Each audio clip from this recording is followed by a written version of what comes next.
ভারত সরকার এবং রাজ্য সরকারের যে স্কিম রয়েছে সেই স্কিমে নাম নথিভুক্তকরণ করা এবং ফর্ম ফিল আপের মধ্য দিয়ে পোর্টালে আপলোড করার মধ্য দিয়ে আপনারা যাতে প্রত্যেকটি স্কিম পান তার ব্যবস্থা আমরা করেছি।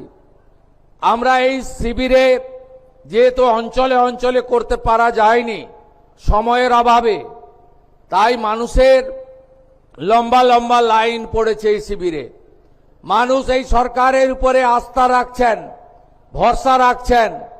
এই সরকার সামাজিক সমস্ত কল্যাণকর কর্মসূচি পরিচ্ছন্নতার সঙ্গে স্বচ্ছতার সঙ্গে কেন্দ্র এবং রাজ্য সরকারের স্কিমের সমস্ত বেনিফিট যাতে ডাইরেক্ট বেনিফিট ট্রান্সফার অর্থাৎ ব্যাংকিং সিস্টেমের মাধ্যমে কোনো রকম দুর্নীতি ছাড়াই, মধ্যস্বত্বভোগী ছাড়াই, কোনো রকম ব্রোকার বা আপনাদের বঞ্চিতকারী যে ব্যবস্থাপনা সেটা ছাড়াই যাতে আপনারা পেতে পারেন তার জন্য এই ব্যবস্থা নিয়েছেন।